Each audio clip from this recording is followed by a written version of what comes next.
그때 예수님의 어머니와 형제들이 예수님을 찾아왔지만 군중 때문에 들어갈 수가 없었다. 그래서 누가 예수님께 스승님의 어머님과 형제들이 스승님을 뵈리고 밖에 서 계십니다 하고 일러드렸다. 그러자 예수님께서 그들에게 이르셨다. 내 어머니와 내 형제들은 하느님의 말씀을 듣고 실행하는 이 사람들이다. 주님의 말씀입니다.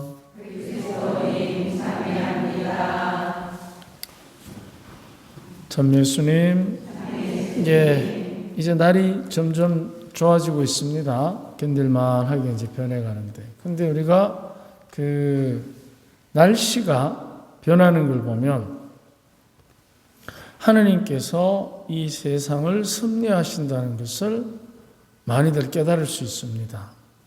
그런데 하느님의 섭리만이 이 세상을 다 다스릴 수 있는 것은 아닙니다.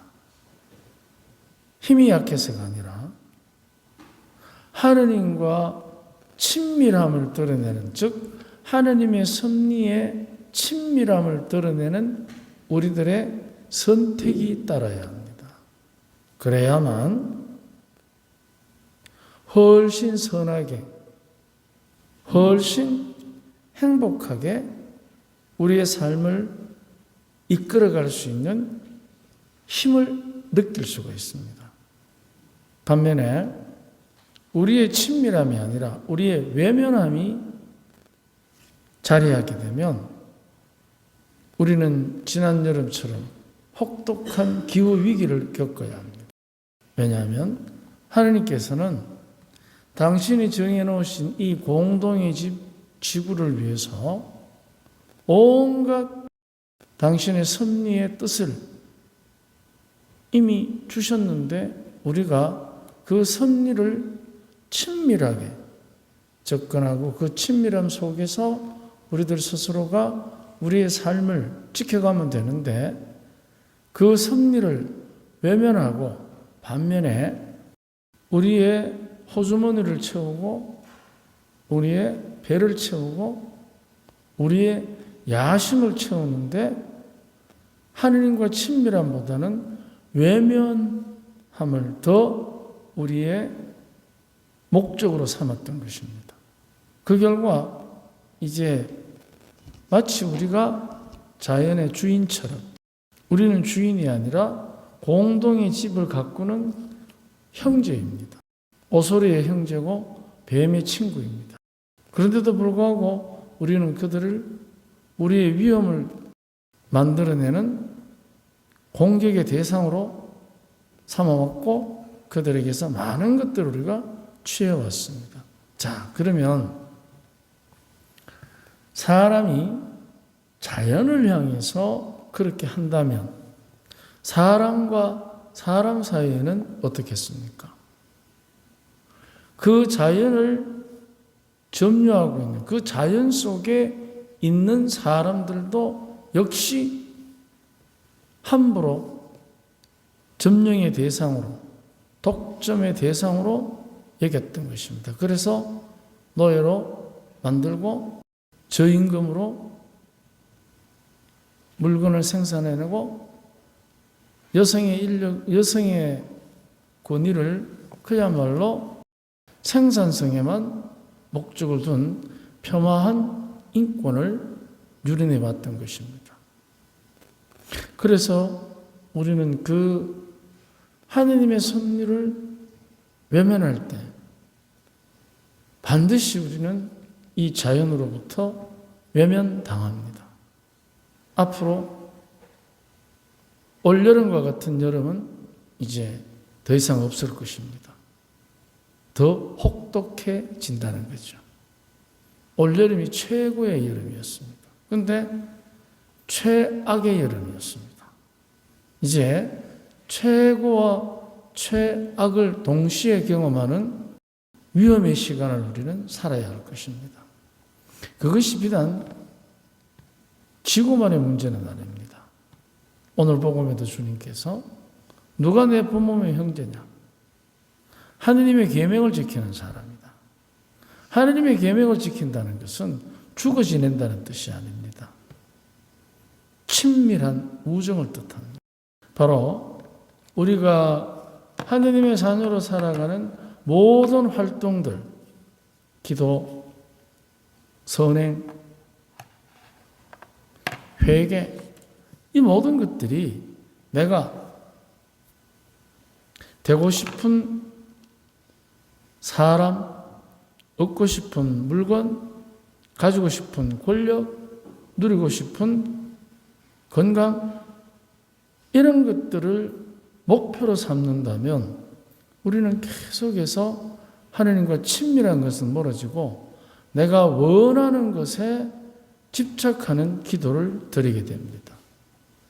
많은 경우에 우리는 내가 원하는 것을 얻기 위한 기도, 물론 그것을 나쁘다 할 수는 없지만 그러나 그 원하는 것에 집착한 기도는 기도가 아니라 기대라고 합니다. 그래서 우리가 지금까지 내가 기대했나 하고 한 번쯤 돌아볼 필요가 있습니다. 기대라는 것은 현실이 아닙니다. 비현실입니다. 비현실을 얻기 위해서 우리 마을에도 지금 장기 환자분들이 몸이 좀 아프신 분들이 계십니다만은 기대, 그것은 바로 내가 이 병이 없어지는 것입니다. 그런데 기도의 출발은 병이 들었다는 사실을 앓고 있다는 사실을 인정하는 데서부터 시작됩니다. 그래서 기대는 환상적이고 기도는 현실적입니다. 그러면 하느님의 뜻을 실행하는 사람은 현실적인 사람입니다. 내가 원하는 것을 얻기 위한 기도 속에 환상적인 묵주 굴리기 과연 이루어집니까? 모든 기도의 출발은 하나님의 뜻을 실행하는 기도를 중심으로 볼 때 현실을 인정하는 것입니다. 그런데 우리는 가끔 현실을 인정하지 않습니다. 우리가 상담을 하거나 교회소에서 보면 그런 얘기들 하죠. 신부님, 오늘 솔선마을 오기 전에 남편이 꼴 보기 싫어가 싸웠습니다. 몇 년 살았는데요? 45년요. 대단한 사랑입니다. 45년 동안 싸운다고. 대단한 능력입니다. 아주 훌륭합니다. 그렇다면 그런 상태에서의 부부간의 기도는 어디에서부터 출발해야 되겠습니까? 저 인간 저거 좀 담배 좀 끊게 해달라고? 그러면은 내가 남편이 담배 피우는 것을 받아들일 수 있도록 기도하는 것. 이 둘 중에 어느 것이 나를 하느님 안에서 성숙시키겠습니까? 전자입니까? 후자입니까? 알면서 내가 한번 기도하고 뭐 해도 안 됩니다. 당연히 안 되지. 기대니까. 이게 바로 하느님의 뜻을 실천하는 사람의 특징입니다. 현실을 받아들이는 것입니다. 그런데 우리는 현실을 받아들이지 못하는 나만의 기대로 너만의 약점을 잡아갑니다. 약점을 한번 잡으면 가만 놔둡니까? 아니면 겉으로는 못 가더라도 보이지 않는 데서 속으로라도 갉습니까? 한 번은 갉아야 직성이 풀리지. 그래서 누가 내 누이며 어머니냐? 이게 이제 오늘 복음에 보면 누이와 어머니가 왔는데 군중에 가로막혀서 들어가지를 못합니다. 이게 뭘 뜻하느냐? 내 가족이라는 영역하고 하느님의 뜻이 있는 영역하고 중간에 군중으로 대별되는 하느님의 뜻을 말씀을 듣는 사람들의 선이 있는 거예요. 그러면 하느님의 말씀을 듣는 사람으로서 이제 우리 가정을 이 가로막은 군중들에게로 들어가야 돼요.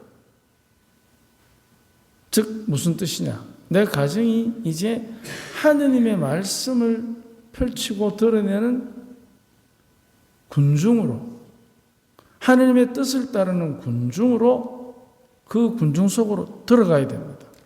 그래야 누구를 봅니까? 예수님을 보지. 누이요 어머니였으면 아들을 볼 거 아니에요. 그러면 하느님의 말씀을 듣는 그 군중 속으로 들어간 우리 가정일 때, 그러면은 남편이요, 자식이요, 아내를 어떻게 보느냐?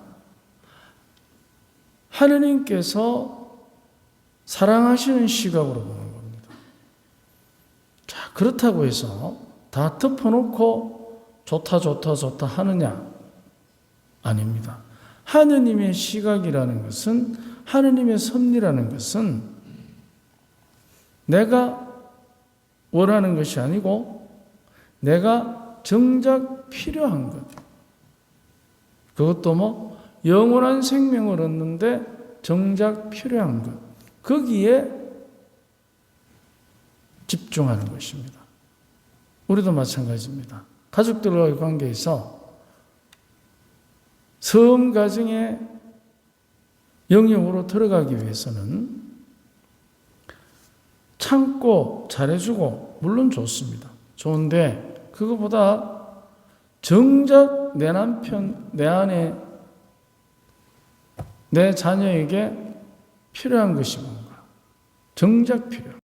그러면 그 정작 필요한 것이 그가 원하지 않을 수도 있어요. 그러면 첫째, 그가 원할 수 있도록 이 좋은 것을 내가 어떻게 그가 원하도록 보여주느냐. 덮어놓고 잘해주는 것만 갖고는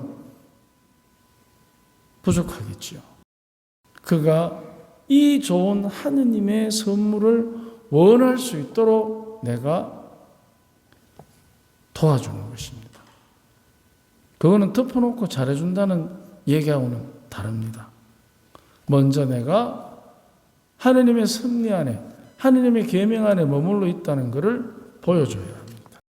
두 번째, 그가 그 좋은 것을 원할 수 있도록 기여해 주는 겁니다. 기대하는 게 아니고.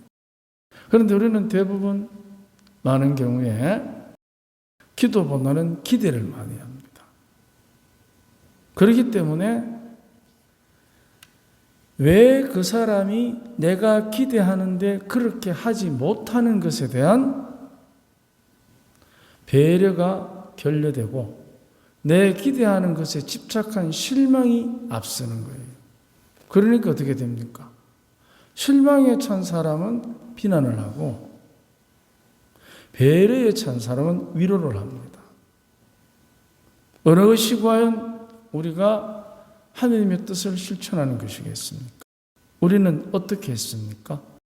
기대가 차지 않으니까 실망한 것은 생각하지 않고 그가 함량 미달로 모자라는 만큼 부정적으로 생각하고 비난했던 적은 없습니까? 왜 우리 부부는 생명력이 넘치지 않고 함량 미달일까? 그것은 나의 섣부른 기대에서 나온 것입니다. 그게 바로 유혹입니다. 그래서 하느님의 뜻을 실천하는 사람은 현실성이 있습니다. 그 현실성이라는 것은 부족함을 받아들이는 것입니다. 아니, 부족하다는 말 자체가 기대에서 나온 것입니다. 유혹에서 나온 것입니다. 그렇기 때문에 있는 그대로 내가 만약 상대에게 특히 부부 사이에 실망한다면 그 사람은 나에게 만족하겠습니까? 하나님의 뜻은 어디에 있겠습니까?